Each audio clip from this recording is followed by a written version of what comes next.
Λίγα λειτουργήματα είναι βαρύτερα από εκείνο του ηγέτη. Λίγα έχουν τόση ευθύνη να πέφτει στους ώμους του λειτουργού. Λίγα απαιτούν τόσες θυσίες και τόσες αρετές. Η εξουσία είναι πολύ συχνά ύπουλο και διεφθαρμένο πράγμα. Ευνοούνται οι αδίστακτοι για να φτάσουν εκεί ψηλά. Και ακόμη και οι αγνότεροι φτάνοντας στους θόκους κολλάζονται. Όμως αυτή η δυσκολία κάνει το άθλημα της Χρηστής Βασιλείας πιο πολύτιμο και την δόξα που περιμένει τον νικητή στον τερματισμό μεγαλύτερη.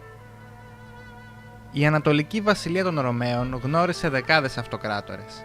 Αγαθοί, σκληροί, πονηροί, ικανοί, ανίκανοι, αφελείς και ιδιοφυείς, άνδρες και γυναίκες κάθε λογής κάθισαν στον ευλογημένο θρόνο του Αγίου Κωνσταντίνου και κατοίκησαν το ιερό παλάτιο της Κωνσταντινουπόλεως. Η ιστορία έχει συγκρατήσει το σκληροτράχυλο βασίλειο του Βουλγαροκτόνο, τον λόγιο Λέοντα το Σοφό, τους ικανότατους αλλά θεομάχους Ισαύρους, τον ευσεβή Ιωάννη Βατάτζη, τον πανούργο Μιχαήλ Παλαιολόγο, τον αιμοβόρο Ανδρώνικο Κομνηνό. Η ποιότητα μιας κοινωνίας φαίνεται από τους ηγέτες της και αντιστρόφως για την ανάδειξη καλών κυβερνητών χρειάζεται, τουλάχιστον εν μέρη, μια υγιής κοινωνία και δομές από όπου θα διαμορφωθούν και θα ανελιχθούν. Είναι πολύ συχνό φαινόμενο στην ύστερη εποχή ενός πολιτισμού ή μιας αυτοκρατορίας να ηγούνται άνθρωποι ανίκανοι, αδιάφοροι, βίαιοι, διαστραμμένοι, χαμένοι στις απολαύσεις εξουσίας τους και χωρίς επαφή με τα προβλήματα. Οποιοσδήποτε παραλληλισμός με την Ελλάδα του σήμερα είναι τυχαίος και πέραν των προθέσεων του συγγραφέως. Ενώ τα κράτη τους χρειάζονται εμπνευσμένη καθοδήγηση, γενναίες αλλαγές, συνετή διαχείριση και νέα οράματα για να διαφυλαχθεί η πατρόα κληρονομιά και να ανοίξουν δρόμοι για το μέλλον, αλληλοτρώγονται σε φιλονικίες και φατριαστικές διαμάχες, ενδιαφέρονται μόνο για την ευζοία αυτών και της κλίκας τους, παρασύρονται από κακούς συμβούλους και λειτουργούν ως εφιάλτες προς τον εχθρό. Η Ρωμανία έχει την τύχη να βρει το τέλος με έναν άνδρα ηρωικό και ικανότατο στο πηδάλιο. Ο Κωνσταντίνος Δραγάσης Παλαιολόγος υπήρξε ο έσχατος μιας δυναστείας η οποία, με τις όποιες αξιοσημείωτες προσωπικότητες μπορεί να είχε, αποδείχθηκε λειψή στη δοκιμασία της ανασυγκρότησης αυτοκρατορίας μετά την κοσμοσυντέλεια του 1204. Ατέρμονοι εμφύλιοι πόλεμοι κατέφαγαν τους περιορισμένους πόρους του κράτους, τραγικές πολιτικές αποφάσεις εξουδετέρωσαν την αποτελεσματικότητα της στρατιωτικής και διπλωματικής μηχανής. Το 1261 καταργήθηκαν οι ακρίτες, με αποτέλεσμα να πέσει γρήγορα η Μικρασία. Το 1285 διαλύθηκε για λόγους οικονομίας ο τελευταίος ρωμαϊκός στόλος. Με ρωμαϊκή πρόσκληση το 1354 τα πρώτα Οθωμανικά στρατεύματα έβαλαν πόδι στην Ευρώπη. Η Φιλαδέλφια, τελευταία ρωμαϊκή κτήση της Μικράς Ασίας και επί χρόνια ανθιστάμενη ολομόναχη μέσα σε έναν αιμοστρόβιλο τουρκομάνων επιδρομέων, έπεσε από συνδυασμένη επίθεση Οθωμανικών και δυστυχώς ρωμαϊκών στρατευμάτων, με το Σουλτάνο να έχει εξαναγκάσει τα τελευταία σε συμμαχία.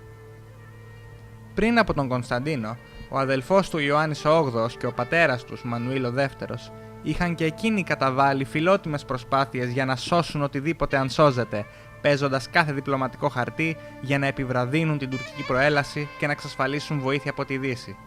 Ισμάτιν. Η αυτοκρατορία ήταν πολύ αδύναμη, οι εχθροί πολύ ισχυροί.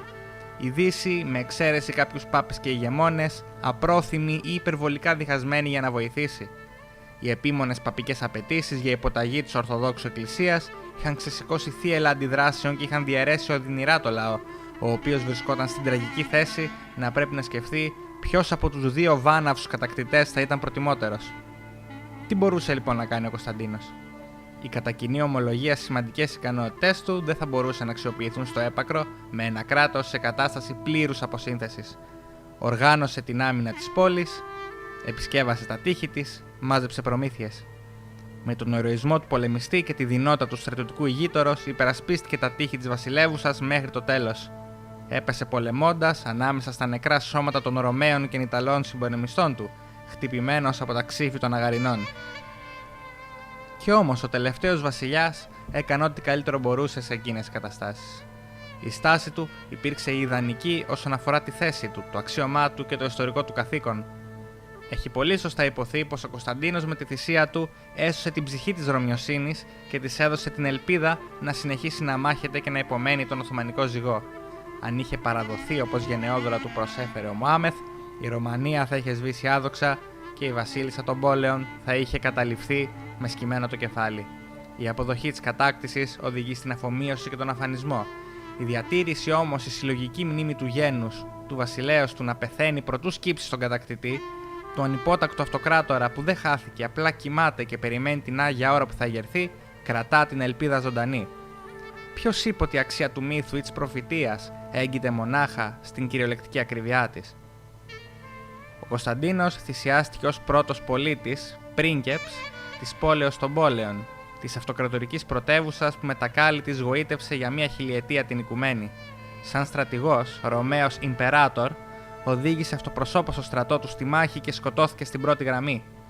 Ποιμένας που έμεινε με το λαό του, δεν διέφυγε, δεν δίλιασε, παρά αγωνίστηκε και πέθανε μαζί με τα πρόβατά του, ενσαρκώνει το ιδανικό της αυταπάρνησης και της παράδοσης στο καθήκον που έθεσε ο ίδιος ο Χριστός. Ούτως ή άλλως, Ρωμαίος Αυτοκράτορ ήταν. Χάρητη του τίτλου του γινόταν ίσως των Αποστόλων, το ποτηρητής της ουράνιας βασιλείας στη γη, όπου όφιλε να διαμορφώσει τα ανθρώπινα πράγματα όσο το δυνατόν πιο κοντά στα πρότυπα της Θείας Τάξεως, κατ' οικονομίαν, όπως επισήμεναν οι πάντα πραγματιστές Ρωμαίοι. Συνέχιζε όχι μόνο τη γραμμή των Κεσάρων, αλλά και της βιβλικής βασιλείας του Δαβίδ και του Σολομόντος, των κεχρισμένων από τους προφήτες του Θεού. Η Ρωμανία ήταν το μόνο αληθινό βασίλειο, το οποίο φύλασε μαζί με τον εαυτό του και όλη την κτήση από την Άβυσσο. Άπαξ και έπεφτε, οι δυνάμεις της ανομίας θα κατέκλυζαν τον πλανήτη, σηματοδοτώντας το τέλος των ημερών. Γι' αυτό οι Ρωμαίοι κάθε φορά που το κράτος τους κινδύνευε, φοβόντουσαν ότι ερχόταν το τέλος του κόσμου. Απέναντι λοιπόν στην ορδή των απίστων, πίσω από την οποία βέβαιος ήταν θα ακολουθούσαν οι στρατιές της κολάσεως, ο τελευταίος αυτοκράτορας θα προέτεινε την τελευταία αντίσταση ενός ολόκληρου πολιτισμού. Εάν ήταν να χαθεί, θα χανόταν με αγώνα, όπως άρμοζε στην υπερχιλιετή ιστορία του. Η Ρωμανία θα περνούσε, ο ιερός θρόνος Κωνσταντινούπολεως θα έμενε κενός, ακόμα μένει. Όμως η άνοδος στο Γολγοθά και η υπομονή πάνω στο Σταυρό θα γινόταν προμήνυμα της Ανάστασης. Για να μπορεί αιώνες μετά να λέει απέναντι στην αυθάδεια των Φράγκων ο Θεόδωρος Κολοκοτρώνης: «Εγώ δεν έχω βασιλιά, μαζί ο βασιλιάς μου». Γιατί πουλί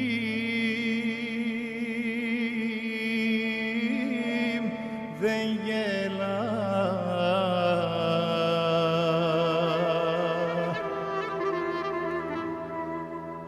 δεν γελάει δις.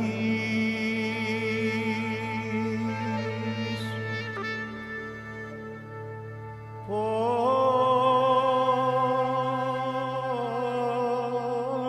γελάει δου,